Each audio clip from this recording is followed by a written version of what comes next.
Olá, bem-vindos a mais um vídeo do meu canal. Inscrevam-se e fiquem sempre atualizados. Toda semana vídeos novos para vocês com as principais atualizações legislativas da semana.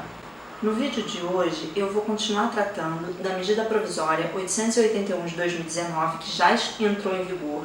Ela entrou em vigor no dia 30 de abril de 2019, data da publicação no Diário Oficial, e a chamada MP da Liberdade Econômica. Eu vou deixar aqui na descrição o link dos outros vídeos para vocês. No vídeo de hoje eu vou tratar especificamente dos direitos trazidos pela MP da Liberdade Econômica, que estão no artigo 3º da MP. Vamos ver então como é que ficou? Bom, o artigo 3º estabeleceu que são direitos de toda pessoa, natural ou jurídica, essenciais para o desenvolvimento e o crescimento econômico do país, observado o disposto no parágrafo único do artigo 70 da Constituição. Então, o caput veio estabelecer que esses direitos são tanto das pessoas físicas quanto das pessoas jurídicas. Serão 10 incisos, cada um com direito, e aí as exceções e as especificidades que tem nos parágrafos, eu vou trazer junto dos incisos para facilitar a compreensão. Então, vamos lá, o inciso 1. O inciso 1 diz o seguinte, que é um direito, desenvolver para sustento próprio ou de sua família atividade econômica de baixo risco para a qual se valha exclusivamente de propriedade privada própria ou de terceiros consensuais, sem a necessidade de atos públicos de liberação de atividade econômica. Então, para desenvolver uma atividade de baixo risco, eu posso utilizar uma propriedade minha ou de terceiros, desde que eu tenha consenso, sem a necessidade da autorização. Então eu vou montar uma quitanda na minha garagem. Se essa for considerada uma atividade de baixo risco, eu não vou precisar de nenhuma autorização do poder público para isso. Claro que aí a gente vai ter as ressalvas. Então, o parágrafo 2º desse artigo 3º vem trazendo algumas especificações que são importantes. Então vamos lá, o parágrafo 2º diz o seguinte: para fins do exposto do inciso 1, ato do Poder Executivo Federal disporá sobre a classificação de atividades de baixo risco a ser observada na ausência de legislação estadual, distrital ou municipal específica.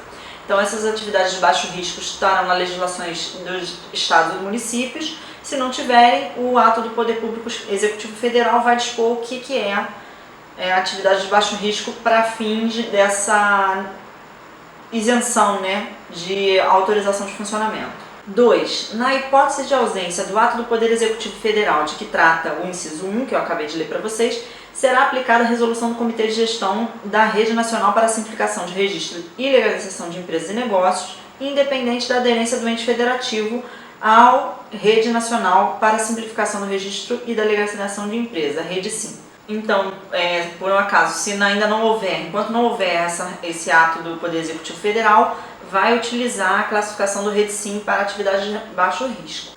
3. Na hipótese de existência de legislação estadual, distrital ou municipal sobre a classificação de atividade de baixo risco, o ente federativo que editar ou tiver editado norma específica encaminhará a notificação ao Ministério da Economia sobre a edição da sua norma. O inciso 3 diz o seguinte: se existir essa norma classificando como o que é a baixo risco, o Estado ou o município vai expedir uma notificação para o Ministério da Economia informando que tem a legislação e o que está lá. Já o parágrafo 3º do artigo 3º diz o seguinte: a fiscalização do exercício do direito de que trata o inciso 1 do caput será realizada posteriormente, de ofício ou como consequência de denúncia encaminhada à autoridade competente. Então, essa atividade que vai ser desenvolvida de baixo risco, que não tem necessidade de um ato público de liberação prévio da atividade econômica, ela vai ter uma fiscalização posterior ou de ofício ou mediante denúncia. Então, não há necessidade de ter uma fiscalização prévia para ver se o local é próprio, se a atividade efetivamente é de baixo risco. Vai iniciar e depois vai ter a fiscalização. Já o inciso 2 traz um outro direito garantido pela MP da Liberdade Econômica, que é produzir, empregar, gerar renda, assegurada a liberdade para desenvolver atividade econômica em qualquer horário ou dia de semana. Aí observadas as normas de proteção ao meio ambiente, incluídas a de combate à poluição sonora e perturbação do sossego, e também deve observar restrições advindas de obrigações de direito privado, incluídas situações de domínio em determinado bem ou de partes de um bem por mais de uma pessoa simultaneamente. Além disso, também tem que observar as normas de direito de vizinhança e a legislação trabalhista. Então eu vou poder desenvolver minha atividade em qualquer horário, qualquer dia de semana, desde que respeitados, né? Os direitos de vizinhança, os direitos privados que já estão estabelecidos, os direitos trabalhistas e também a proteção ao meio ambiente. Então, já o inciso 3 traz um outro direito, que é não ter restringida por qualquer autoridade sua liberdade de definir o preço de produtos e de serviços como consequência de alterações da oferta e da demanda no mercado não regulado, ressalvadas as situações de emergência ou calamidade pública, quando assim declarada pela autoridade competente. Então, é um direito a pessoa poder estabelecer o preço do produto e do serviço, claro que ressalvadas hipóteses, né, excepcionais de calamidade pública. Então, vamos dizer, se eu vendo água mineral e o meu galão de 20 litros custa R$10, uma situação de calamidade que não está tendo água, eu não vou poder pegar o meu galão de R$10 e cobrar 70, que aí eu estou violando, né, esse inciso, além de outras restrições legais. E aí o parágrafo 4º do artigo 3º traz uma restrição em relação a esse direito. O disposto do inciso 3 não se aplica às situações em que o preço dos produtos e de serviços seja utilizada com a finalidade de reduzir o valor de tributo, de postergar a sua arrecadação ou de remeter lucros em formas de custos ao exterior, e também não se aplica à legislação de defesa da concorrência, aos direitos do consumidor e às demais disposições protegidas por lei. Então, o preço que eu estiver definindo não pode estar violando nem o direito do consumidor, nem as normas de defesa de concorrência e nem as questões tributárias, tá bom? Mais um direito está estabelecido no inciso 4, que diz receber, que é direito, né, da pessoa física ou jurídica, receber tratamento isonômico de órgãos e de entidades da administração pública quanto ao exercício de atos de liberação de atividade econômica, hipótese em que o ato de liberação estará vinculado aos mesmos critérios de interpretação adotados em decisões administrativas análogas anteriores, observado o disposto em regulamento. Então, vamos dizer, a fábrica A tem a liberação da atividade econômica, cumpre os requisitos XYZ. Aí vem a fábrica B, cumpre os requisitos XYZ e aí não tem atividade liberada. Não, tem que ser um tratamento isonômico. O que utilizou para liberar de uma, vai ter que utilizar para liberar de outra. Não pode ter um tratamento diferenciado. Mais um direito está no inciso 5, que é gozar de presunção de boa-fé nos atos praticados no exercício da atividade econômica, para os quais as dúvidas de interpretação do direito civil, empresarial, econômico e urbanístico serão resolvidas de forma a preservar a autonomia da vontade, exceto se houver norma expressa em sentido contrário. Então vamos lá, a presunção de boa-fé, a boa-fé ela é presumida, né, e a má-fé é provada. Então está aí mais um inciso para reforçar isso, a presunção de boa-fé nessa MP da liberdade econômica. Já o inciso 6 vai dizer o seguinte: é direito, né, desenvolver, executar, operar ou comercializar novas modalidades de produtos e de serviços quando as normas infralegais se tornarem desatualizadas por força de desenvolvimento tecnológico consolidado internacionalmente, nos termos estabelecidos em regulamento que disciplinará os requisitos para a aferição da situação concreta, os procedimentos, o momento e as condições dos efeitos. Então, mesmo que a legislação esteja desatualizada, isso não vai impedir a liberação de uma atividade econômica que já esteja consolidada aquela tecnologia internacionalmente. E aí, sobre inovações, o inciso 7 vem trazer como direito implementar, testar e oferecer, gratuitamente ou não, um novo produto ou serviço para um grupo privado e restrito de pessoas maiores e capazes que se valerá exclusivamente de propriedade privada própria de terceiros consensuais, após livre e claro consentimento, sem requerimento ao auto público de liberação da atividade econômica, exceto em hipóteses de segurança nacional, segurança pública ou sanitária ou de saúde pública, respeitada a legislação vigente, inclusive no que diz respeito à propriedade intelectual. Então, eu tenho direito de testar os produtos novos para pessoas que queiram, né, fazer parte desse teste, desde que as pessoas estejam maiores, capazes, e aí não violem as normas, né, de segurança, nem de sanitárias e tudo mais. E aí o parágrafo 5º vem dizer o que é um grupo restrito, que está aí a redação para vocês, que vai ser não superior aos limites específicos estabelecidos para a portaria, estabelecidos na portaria do secretário especial de produtividade. E além disso, o parágrafo 11 vem dizer que é vedado, né, exercer o direito, que se trata desse inciso, quando a atividade envolver o manuseio de tecnologia e substâncias de uso restrito. Então, se tiver uso restrito, também não vai poder fazer esse teste. Além disso, o inciso 8º vem trazer mais um direito, que é ter a garantia de que negócios jurídicos empresariais serão objeto de livre estipulação das partes pactuantes, de forma a aplicar todas as regras de direito empresarial apenas de maneira subsidiária ao avançado, hipótese em que nenhuma norma de ordem pública dessa matéria será utilizada para beneficiar a parte que pactuou contra ela, exceto se para resguardar direitos tutelados pela administração pública ou de terceiros alheios ao contrato. Então esse inciso vem dizer o seguinte: você tem uma liberdade na pactuação, você tem normas que tratam de direito empresarial que elas vão ser subsidiárias, então as partes elas podem estabelecer contratos e aquelas normas vão ser de aplicação subsidiária. Se eventualmente eu contrato algo com um parceiro comercial meu é diferente do que a norma pública estabelece, eu não posso invocar essa norma pública para depois me beneficiar disso, entendeu? Vai valer a livre pactuação. Exceto se essa norma de ordem pública resguardar direitos da administração ou de terceiros alheios ao contrato. Aí ela pode ser aplicada plenamente.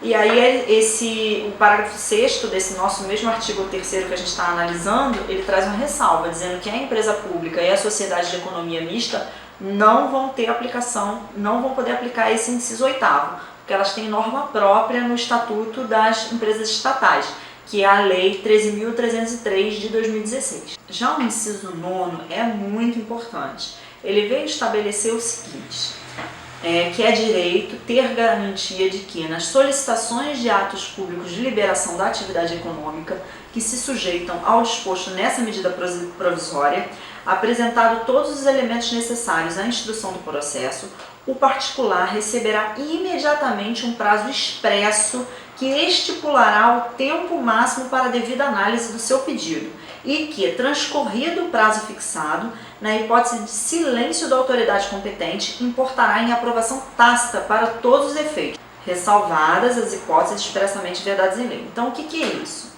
A minha atividade não é uma atividade de baixo risco. Eu preciso de um ato público de liberação da minha atividade econômica. Tem lá os requisitos, eu apresento a documentação, cumpro os requisitos e vou dar entrada nesse pedido. Quando eu der entrada nesse pedido, eu tenho que ser informado expressamente do prazo de análise do meu pedido. Então a administração vai dizer o seguinte para mim, por exemplo, para o teu pedido eu dou prazo de 30 dias para análise. Passados esses 30 dias, se não tiver tido uma resposta da administração, a minha licença vai ser tida como concedida tacitamente. Ou seja, ela foi aprovada e eu vou poder, para todos os efeitos legais, utilizá-la na minha atividade econômica. E aí tem as ressalvas expressas em lei em relação a isso aí. A primeira ressalva, essa norma só vai se aplicar para a União. Então, o artigo 1º, parágrafo 4º, ressalvou expressamente que não vai se aplicar aos estados, ao município ou Distrito Federal, como é que está aí na redação para vocês.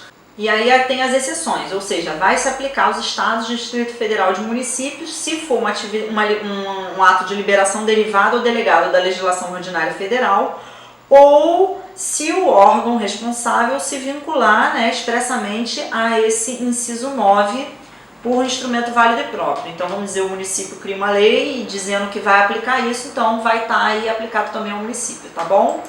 E aí o artigo 16 vem estabelecer o seguinte: a eficácia do disposto no inciso 9º fica suspensa pelo prazo de 60 dias, contados da data de publicação dessa medida provisória e, encerrado esse prazo, será passível de responsabilização administrativa o agente público competente para a análise dos atos públicos de liberação de atividade econômica que negar a solicitação do particular sem justificativa plausível e indeferi-la com o único objetivo de atender aos prazos estabelecidos na regulamentação.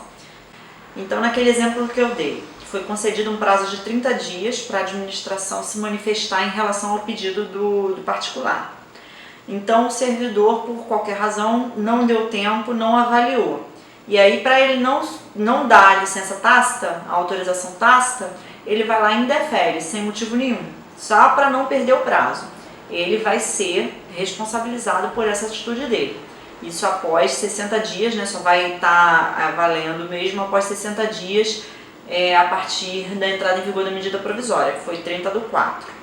E aí o parágrafo 7º veio trazer outras restrições em que não vai ser aplicado esse direito, que são elas.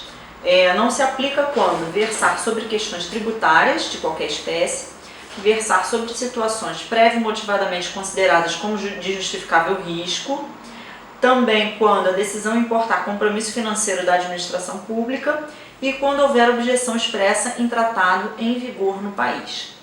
Já o parágrafo 8º, que está a redação aí para vocês, diz o seguinte, que se a titularidade da solicitação for do agente público, seu cônjuge, companheiro, parente, em linha reta ou colateral, consanguinidade ou afinidade até o 3º grau, dirigida à autoridade administrativa ou política do próprio órgão que ele desenvolve as atividades, não vai ter também a aprovação tácita.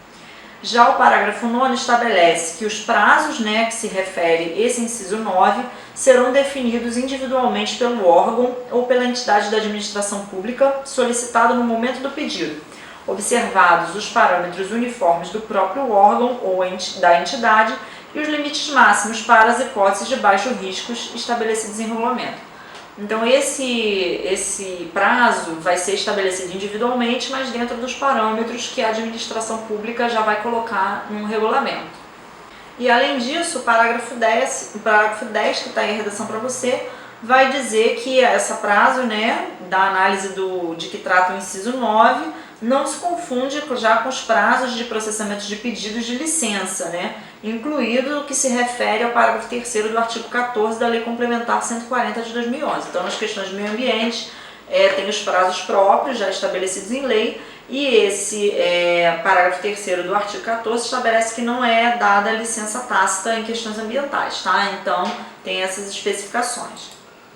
Já o inciso 10, trazendo o último direito do artigo 3º, vem estabelecer que é direito da pessoa física ou jurídica arquivar qualquer documento por meio de microfilme ou por meio digital, conforme técnica e requisitos estabelecidos em regulamento, hipótese em que se equiparará a documento físico para todos os efeitos legais e para a comprovação de qualquer ato de direito público.